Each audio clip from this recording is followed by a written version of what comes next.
La doctora Natalia Pérez Doncel expondrá el tema enfermedad respiratoria aguda en niños. La doctora Natalia es médica egresada de la Universidad de Antioquia, en donde también se especializó como pediatra. Labora en la Clínica Universitaria Bolivariana en el programa de seguimiento de alto riesgo Familia Canguro. Es además docente y coordinadora del área de pediatría de la Universidad Cooperativa de Colombia. Agradezco a la Asociación Médica Sindical de Antioquia por la invitación y a la Universidad Cooperativa de Colombia por invitarme como ponente. El tema que vamos a tratar es enfermedad respiratoria aguda. Dirán ustedes que es un tema, digamos, que ya llevamos conocido, que lo sabemos desde pregrado y mocos y tos parece como un tema repetitivo, pero si algo nos ha enseñado el 2020 es que las enfermedades respiratorias agudas siguen más que vigentes y estamos lejos de sacarlos de la agenda humana, como escribía Harari, porque la epidemia del coronavirus nos ha demostrado lo contrario. Es importante entonces hablar de este tema porque son consideradas una de las principales causas de morbimortalidad en el mundo. En los menores de los 5 años es la población de mayor riesgo a morir por esta causa. En Colombia es la quinta causa de mortalidad en la población general y dentro de las 3 primeras causas en los menores de 5 años. Cada año siguen apareciendo brotes por infecciones respiratorias agudas. Estos brotes son de extensión y de intensidad variable, pero siempre van a representar morbilidad en la población general y pueden contribuir a aumentar las tasas de mortalidad, sobre todo en los pacientes de alto riesgo. Es un tema muy vigente, es un tema amplio y vamos a tratar de hacer una revisión general de las formas de presentación clínica más importantes. Como les decía, después de la causa de mortalidad neonatal, en los menores de 5 años y mayores de un mes, la infección respiratoria aguda representa el número de casos más significativo. Y aquí, de forma porcentual, después de la muerte neonatal, las infecciones respiratorias se muestran en un 20% por encima de las demás otras causas. ¿Cómo se comportó este año con la aparición del coronavirus en cuanto a la infección respiratoria aguda? Para el mismo periodo epidemiológico de la semana 41, que es más o menos estas semanas de octubre en las que estamos, lo que se ha visto fue una disminución en las consultas externas y de urgencias y en las hospitalizaciones de sala general, pero un incremento en las hospitalizaciones en las unidades de cuidado intensivo, pues por las causas que ya conocemos. En cuanto a la proporción de consultas externas y de urgencias, la infección respiratoria aguda en los pacientes alrededor de un año y menor de un año puede llegar a ser hasta de un 20%. En las hospitalizaciones de sala general por infección respiratoria aguda grave, en los niños de un año, cerca al 11% y en los menores de 4 años un 9%. Nuevamente, entre el año y los 4 años representa un 20% la carga de la hospitalización.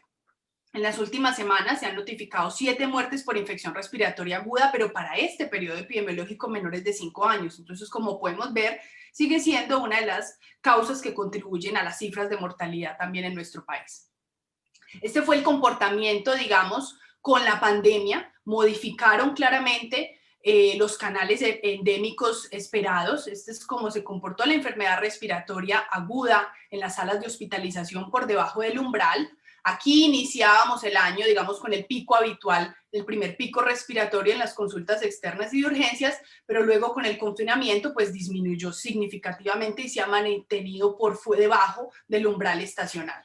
Y lo que sí se muestra aquí en la gráfica es el incremento de la atención en las unidades de cuidado intensivo por la presentación de las formas graves de la COVID-19. En Antioquia, en este informe del 2018 del cierre de la entrega de la alcaldía, teníamos una tasa de mortalidad de 6.2 por 100.000 en menores de 5 años por enfermedad respiratoria aguda. Y lo que les voy a mostrar a continuación es algo que me parece muy llamativo y es sobre todo, digamos, los puntos en los que tenemos que intervenir. Para este tiempo o este periodo epidemiológico del 2018, ellos tenían identificados como causa básica de muerte de infección respiratoria aguda para 11 pacientes, pero en esos casos se encontraron 6 evitables, o sea, 6 casos de muerte evitables, e hicieron, digamos, un análisis de por qué había ocurrido y cuál había sido el retraso en el que se habían encontrado en esos casos que podían ser evitables. Clasificaron 4 retrasos: retraso 1, retraso 2, retraso 3 y retraso 4. Demora para el reconocimiento del problema, demora en la oportunidad de la decisión, acceso a la atención y calidad de la atención. Y aquí yo subrayé los que me parecen más importantes porque aquí deben ir enfocados los esfuerzos de educación en salud, de promoción y prevención. Todavía las familias no detectan los signos de gravedad en algunos pacientes, todavía hay dificultades económicas para acceder a los servicios de salud, dificultades geográficas para alcanzar y desplazarse, y este retraso que tiene que ver con la calidad de la atención es uno de los más llamativos porque esto nos compete a nosotros. Hacemos intervenciones o conductas inadecuadas en la atención de nuestros niños y niñas, subvaloramos sus cuadros clínicos, no nos adherimos aún a las guías o protocolos y eso puede llevar incluso a contribuir a la muerte de un paciente. Hacemos un diagnóstico inadecuado o no identificamos a través de una historia clínica adecuada, de una revisión de antecedentes o de un examen clínico completo, tratamiento de enfermedades asociadas o comorbilidades que puedan contribuir al riesgo de muerte de estos pacientes pediátricos. Entrando en materia, entonces, definamos la infección respiratoria aguda como toda la patología que tiene una presentación de menos de 15 días de evolución, de origen infeccioso y que va a tener un compromiso del tracto respiratorio, tanto superior como inferior. Hablamos entonces de un espectro de enfermedad que puede ir desde un resfriado hasta una neumonía. Y en los próximos minutos pues vamos a revisar un poco estos cuadros. Los leves, casi siempre de naturaleza viral, altamente contagiosos y autolimitados, con síntomas generales de tracto respiratorio casi siempre alto, de fiebre de inicio súbito, pero que cede fácilmente o mejora con las medidas antipiréticas, y se autolimita, se resuelve en pocos días, pero la tos y el malestar general pueden tener una duración un poco más prolongada. Y los cuadros graves de infección respiratoria aguda ya pueden ser de origen viral, pero también bacteriano, casi siempre van a requerir un tratamiento intrahospitalario, fiebre más alta, persistente, con un cuadro todavía de menos de 14 días, pero que ya incluye, además de los síntomas respiratorios que vimos generales, tos y dificultad para respirar. Ya aparece ese esfuerzo respiratorio que nos muestra el indicativo de gravedad. De no ser manejados de causas oportunas y de forma adecuada, pues pueden ocasionar la muerte. Aquí quiero resaltar a IEPI como una estrategia vigente, como una herramienta muy valiosa. Por favor, manténganlo en sus bolsillos, el cuadro de procedimientos, porque es una estrategia muy clara para clasificar los pacientes. IEPI se centra, digamos, o inicia la evaluación de los pacientes con síntomas respiratorios con 2 preguntas. ¿El paciente tiene tos o tiene dificultad para respirar? Y según la respuesta, ahonda con otras observaciones o preguntas. Si habla de dificultad para respirar, entonces, ¿cuánto está respirando? ¿Y qué es respiración rápida? Para hacer la clasificación de taquipnea, se los puse aquí. Y si está respirando rápido, tiene entonces esfuerzo para respirar. Hay tiraje subcostal, hay uso de músculos accesorios. Y si además entonces ese esfuerzo me está llevando a tener una saturación baja. Si hay tos, hay también ruidos agregados en esa respiración. En la auscultación encuentro sibilancias, roncos, o son más bien ruidos de vía alta. Haciendo esa evaluación inicial, entonces hace una clasificación por su semáforo de gravedad, donde los pacientes que quedan en la clasificación roja son pacientes de hospitalización, de atención urgente, de estabilización, y donde se recuerda que según el nivel de atención tengo que definir rápidamente un traslado, ¿cierto? Teniendo en cuenta las consideraciones adecuadas para trasladar los pacientes. Si yo tengo síntomas más altos, hago una clasificación, digamos, si tengo estridor y dificultad para respirar, de un Krupp grave. Si tengo ruidos agregados, pero más de naturaleza sibilante, musical, ¿cierto? Entonces puedo estar frente a un cuadro de un primer episodio sibilante o una bronquiolitis grave. Y si no es el primer episodio sibilante o es un paciente que ya tiene antecedentes, puede ser un cuadro recurrente sibilante. Si es un cuadro moderado, entonces puedo seguir con Krupp, bronquiolitis o sibilancia recurrente, pero ya este tipo de paciente pues me da un poco más de tiempo para la atención. Si prima más la dificultad respiratoria, el esfuerzo respiratorio, la disminución en la saturación de oxígeno, puedo estar frente a un paciente con una neumonía grave. tengo básicamente una taquipnea, pero no tengo un paciente con deterioro significativo o con trabajo respiratorio importante, puedo tener una neumonía, o si el paciente no cumple ninguno de los signos anteriores, si tiene solamente tos, pues puedo estar solamente frente a un cuadro de tos o resfriado general.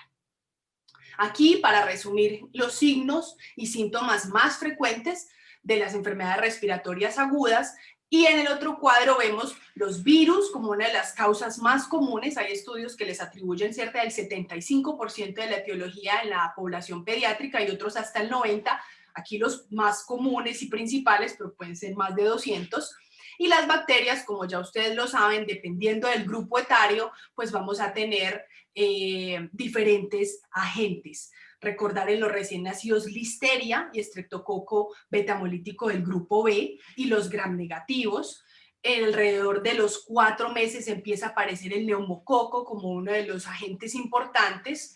En los mayores de 4 meses y menores de 5 años, micoplasma y hemófilos influenza, importante el hemófilos influenza y el neumococo porque esto va a tener una relación estrecha con los esquemas de vacunación. Y en los mayores de 5 años sigue estando el neumococo, pero aparece lo que se conocen como los gérmenes atípicos dentro de las etiologías probables. Cuando uno revisa en el Instituto Nacional de Salud, ellos siguen clasificando virus clásicos y los virus nuevos o emergentes, donde tenemos SARS-CoV-2 este año como uno de los protagonistas.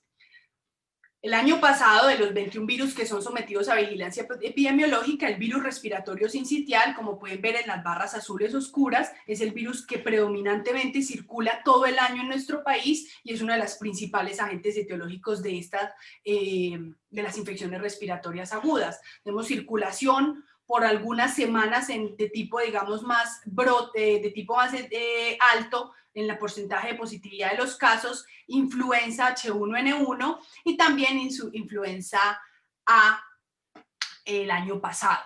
¿Qué pasó este año? Con la llegada del coronavirus, pues los virus que normalmente circulan, por ejemplo, tomemos influenza, en el caso no solamente en Colombia, sino también a nivel mundial. Este es un estudio en Nueva York que muestra cómo venía influenza con sus olas y picos habituales anuales y con la llegada del coronavirus, pues la mayor positividad de casos era atribuible a SARS-CoV-2.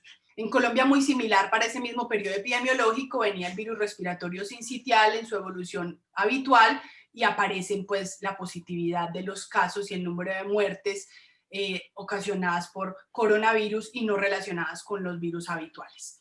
Y esta es una gráfica que muestra la evolución desde el 2015 al 2020, donde este es virus respiratorio sincitial, este es influenza y cómo los dos caen abruptamente en el 2020 para dar cabida a una curva en ascenso de SARS-CoV-2. Esta es más o menos nuestra situación actual relacionada con COVID. No voy a entrar mucho en el tema, pues este es nuestro promedio de gráfica de casos confirmados. Al día de ayer teníamos 9.170, creo, con más de 175 muertos. Llamativo, digamos, Antioquia, como departamento con un gran número de casos acumulados. En cuanto a la población pediátrica, pues en general, dentro de la pirámide de distribución de casos confirmados por COVID, pues estamos dentro de los extremos o estamos dentro de los extremos bajos, con números, pues digamos que no son despreciables, pero pues no es la población de mayor compromiso. No contribuimos mucho a la cifra de fallecidos, de acuerdo pues a la distribución de la atención a la fecha, pero sí tenemos algunos pacientes menores de 19 años en unidades de cuidado intensivo. Lo que sí llama la atención y lo que pone en riesgo en la pandemia es que para la población pediátrica, neonatal y materna, las interrupciones de los servicios de salud pueden poner en alto riesgo los programas de vacunación, los programas de crecimiento y desarrollo, los programas de atención prioritaria, y eso sí puede llevar o poner en juego las cifras de mortalidad en los menores de 5 años, que para el año pasado fue la cifra más baja registrada. En cuanto al tema en cuestión, pues vamos a hablar de las infecciones de vías altas primero. Vamos a hablar de catarro de vías altas, faringitis, gripe como tal y croup. Otitis y sinusitis las pongo aquí como una de las entidades que están muchas veces asociadas a los cuadros de infecciones de vías altas, pero no me voy a referir directamente a ello. En cuanto al resfriado común y rinofaringitis, pues es un tema común, es una de las principales causas de consulta en la edad pediátrica, se presenta durante todo el año, la etiología es básicamente viral, recordar que es viral y que puede ser ocasionada por más de 200 virus distintos, dentro de ellos el 50% va a ser por rinovirus. Aquí quiero destacarles lo que muchas veces nos preguntan, doctora, pero ¿gripa cada mes? Sí. Gripa, resfriado común, no gripa, resfriado común cada mes.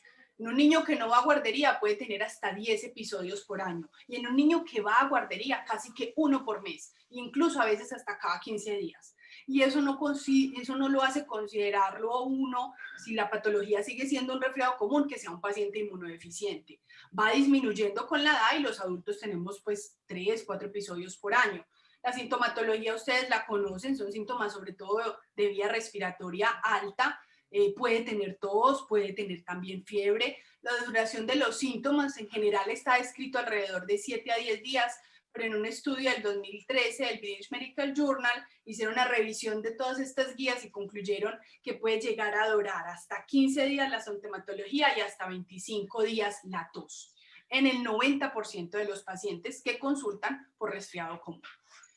Básicamente, en cuanto a resfriado, que es una entidad que nos encontramos diariamente en nuestra práctica asistencial, tener en cuenta estos puntos de buena práctica. Los antibióticos no tienen cabida en el resfriado común, no funcionan contra los virus, no ayudan a mejorar ni previenen las neumonías, no usamos antitusivos, descongestionantes, antihistamínicos ni inhaladores en estos cuadros. Este es un panel de CHEST que revisó las medidas farmacológicas y no farmacológicas para la tos, que como vimos puede persistir hasta 3 semanas, y hasta la fecha no hay en evidencia que respalde el uso de medicamentos para la tos aguda asociada al resfriado común. Rescatan el uso de la miel y la FDA no tiene aprobados ningún tipo de medicamentos de venta libre antigripales y descongestionantes para menores de 6 años. Entonces ahí no hay que hacer nada más sino medidas de soporte. No caer en la tentación de mandar la citromicina para prevenir no sé qué. Y como les digo, rescatan el uso de la miel, y la miel viene rondando desde el 2007, una recomendación de la Organización Mundial de la Salud como tratamiento para la tos y para disminuir los síntomas asociados al resfriado común. Y eso se ratifica en este estudio de este año, publicado en el British Medical Journal también, que muestra que tiene una evidencia fuerte que la respalda y que disminuye no solo la frecuencia de la tos, sino también su gravedad, y debe ser, digamos, una estrategia no farmacológica para controlar los síntomas respiratorios altos, además como una estrategia salvadora para evitar la prescripción inadecuada de antibióticos. En cuanto a faringitis aguda, tener en cuenta que es una inflamación de las mucosas de la garganta, puede ser solo una forma de presentación de infección respiratoria de vía alta o parte de una infección respiratoria de vía baja. Nuevamente, miren el porcentaje viral, 65-80%. Claramente hay una presentación bacteriana donde el estreptococo betamolítico del grupo A es el más frecuente. La duración puede ser alrededor de 7 días, pero es una de las causas de mayor prescripción de antibióticos y donde el 50% de las veces va a estar de manera inadecuada, muchas veces sobrediagnosticada y sobretratada. Hay etiología viral y hay etiología bacteriana, como la vimos, no siempre es fácil de diferenciar. La presentación clínica de la bacteriana tiene fiebre más alta, es un inicio más brusco, casi siempre va a tener adenopatía, cefalea, ¿cierto? Puede tener dolor abdominal, pero la edad es una de las cosas que más nos ayuda a orientar. Pensar que en un paciente menor de 3 años la posibilidad de una faringoamigdalitis bacteriana es cercana al 10%.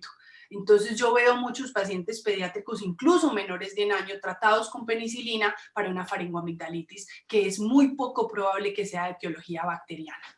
Aquí entonces, ¿qué es lo importante en faringoamigdalitis? Recordar, pues lo que uno tiene que saber es si es algo bacteriano, y si es bacteriano, si necesita antibiótico. Los estudios que han visto, pues que debemos tener, si tenemos claridad en el uso de escalas clínicas, para que tengamos, digamos, puntajes a favor de una faringoamígdalis bacteriana, y a quiénes son los pacientes a los que les vamos a someter a una prueba rápida de estreptococo, porque es una herramienta fácil en la que podemos, el tiempo nos da, uno puede esperar las 48 horas para no poner la penicilina inmediatamente y definir claramente si la etiología es bacteriana y si amerita tratamiento. Y en el caso de definir tratamiento, ¿cuál es el tratamiento más adecuado? Entonces, en esta publicación del 2020 sobre el consenso del tratamiento y diagnóstico de la faringoamigdalitis, ellos que dijeron que en cuanto a las escalas no había diferencia, que cualquiera que usted utilice o que aplique en cuanto a la predicción clínica de tener una faringoamigdalitis bacteriana, cualquiera puede funcionar, ¿cierto? No se deben utilizar para definir el uso de tratamiento antibiótico. Se utilizan básicamente para definir cuáles son los pacientes que ameritan hacerle una prueba rápida. Y en cuanto a los casos a los que se les deben hacer pruebas rápidas, independiente de la clasificación clínica, pues ponen sobre todo los pacientes mayores de 3 años que no tienen síntomas muy sugestivos de infección viral o de etiología viral, y en los menores de 3 años en los que hay un antecedente de un contacto estrecho o de un hermano, por ejemplo, con un diagnóstico de una faringoamigdalitis bacteriana por estreptococo B del grupo A. Y en los pacientes, ya en el contexto de pacientes en los que haya sospecha de complicaciones, glomerulonephritis prostreptocóxica o fiebre reumática. En cuanto al tratamiento, miren que los medicamentos de elección sigue siendo penicilina en dosis diarias y durante 10 días, en el caso de poderse dar, digamos, por vía oral, el tratamiento de elección. También está, digamos, la indicación de la penicilina benzatínica como una dosis única de inyección intramuscular profunda. Amoxicilina también es una alternativa, pero mire, el tratamiento dura cerca más o menos a 10 días y con una dosis de 50 miligramos por kilo, validado también el suministro cada 12 o incluso cada 24 horas, que hace mucho más fácil la adherencia al tratamiento, y cefalosporinas de primera para pacientes con reacciones alérgicas no graves, ¿cierto? En caso de reacciones alérgicas graves, considerar, digamos, en este caso, más disponible en nuestro medio, acitromicina. Hay algunas pautas de tratamiento más cortos, pero en general, en el caso, digamos, de que se defina utilizar un esquema de tratamiento que no sea menor de 5 a 7 días. En cuanto a CRUB, pues es también otra forma de presentación de infección respiratoria de vía alta. En este caso, el compromiso va a ser laringio, nuevamente, 70% de etiología viral, principalmente el virus para influenza, seguido también de influenza y virus respiratorio sincitial. Niños de corta edad, 3 meses, 3 años, característico, tos disfónica, ronquido e estridor inspiratorio. Eso nos habla incluso de una obstrucción grave. Con o sin dificultad para respirar, es un diagnóstico clínico, y el tratamiento es sintomático, y en algunos pacientes, como punto de buena práctica, recordar que el aire humidificado no va a mejorar los síntomas de CRUB moderado, que los esteroides se usan en todos los pacientes con CRUB independiente de la clasificación, puede ser vía intramuscular, venosa o vía oral, y que la adrenalina nebulizada, la nebulización con adrenalina, es solo para pacientes con CRUB moderado a grave y con el uso de esteroides concomitante siempre.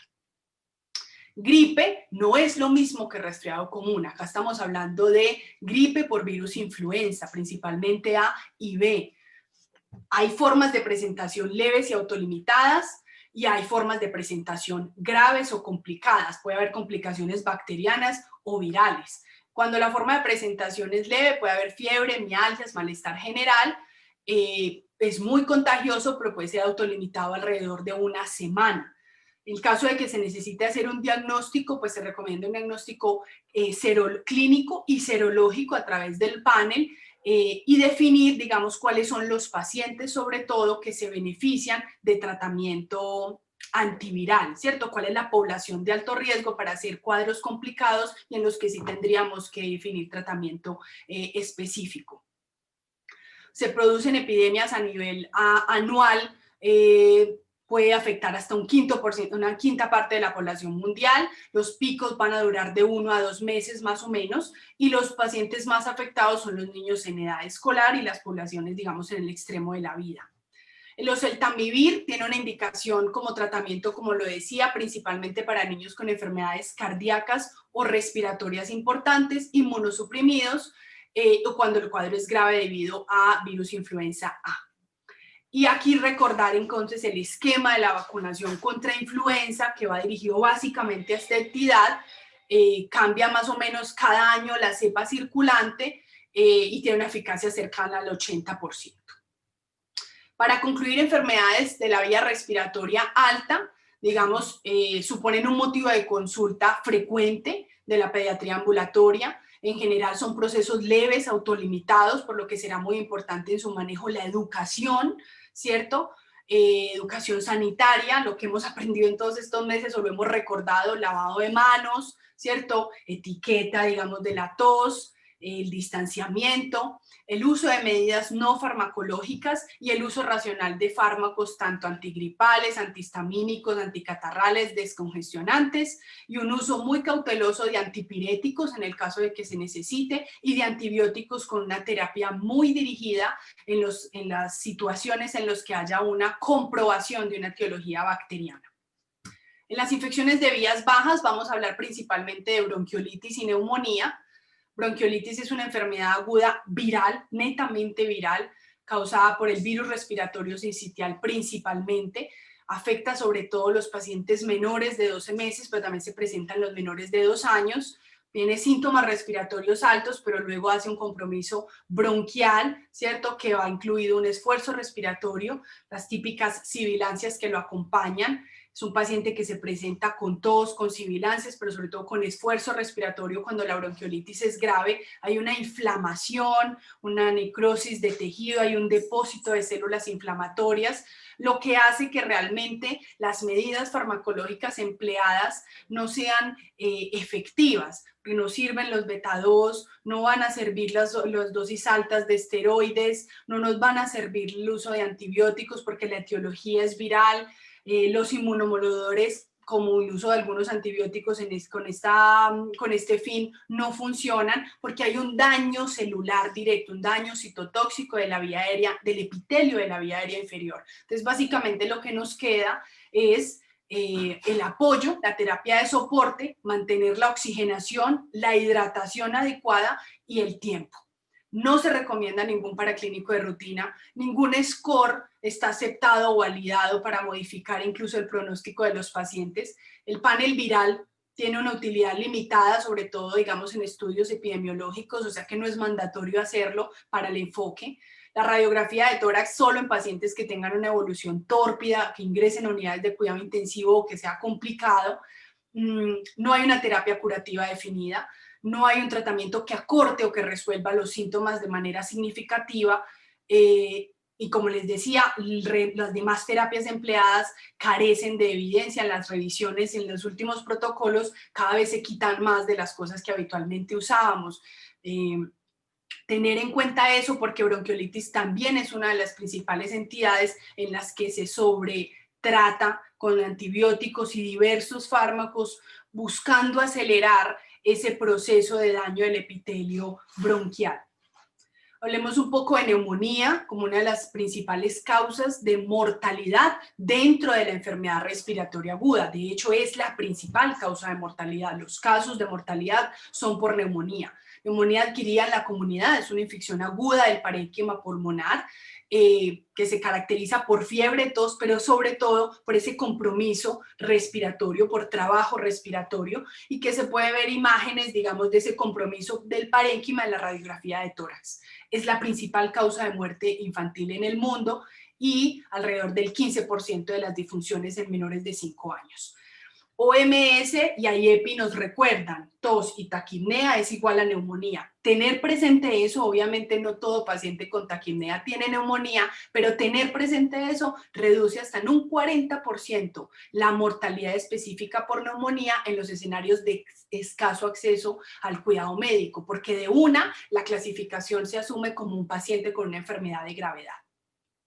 ¿Qué hay? Hay una alteración en el intercambio gaseoso alveolar que lleva a una hipoxemia, lo que conlleva entonces a un aumento de la frecuencia respiratoria. Ese aumento de la frecuencia respiratoria Ocasiona tiraje, uso de musculatura accesoria, subcostal, intercostal o supraesternal ya como signo de gravedad, y si no se compensa esa hipoxia, el niño va a presentar cianosis, aleteo nasal, que ya son signos incluso de mal pronóstico.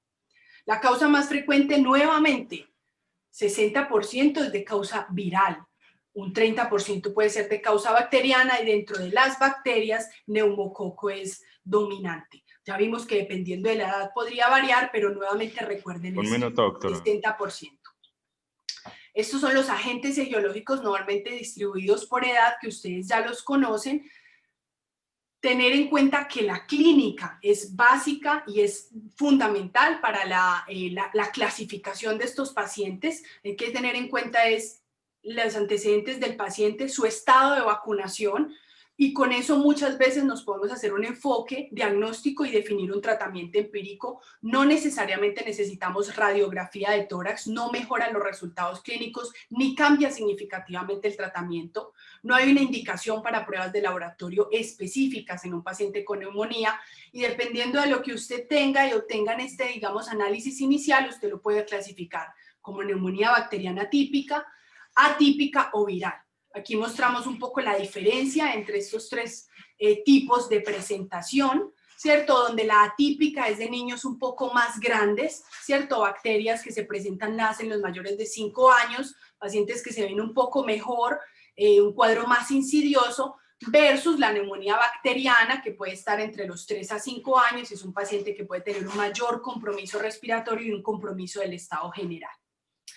Básicamente recordar que el tratamiento en neumonía, nuevamente, amoxicilina dentro de la primera elección, y como alternativa amoxicilina clavulanato, pero no es la primera elección, y las cefalosporinas tampoco son la primera elección. Amoxicilina a dosis altas, porque nuestro principal agente causal va a ser el neumococo. La evolución habitual es que el paciente se quede afebril después de iniciar el tratamiento. Si a las 48 horas no está afebril, nos hace pensar que puedo tener una neumonía complicada.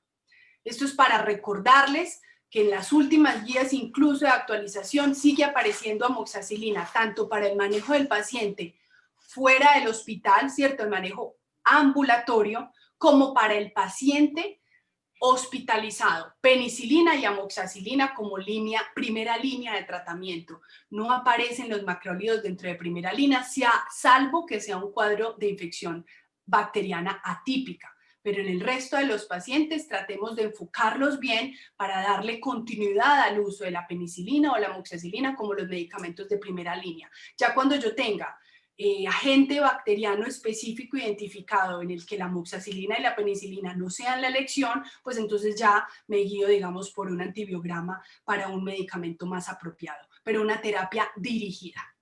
Para terminar, recordarles entonces que las medidas de prevención colectiva para las enfermedades respiratorias agudas son los esquemas de vacunación actualizados. Con la pandemia estamos viendo muchísimos carnets desactualizados, dificultad en el acceso para los programas de vacunación. Revisen los carnets de vacunación y traten de actualizarlos. Eduquen a las familias para que identifiquen cuándo deben acudir a urgencias.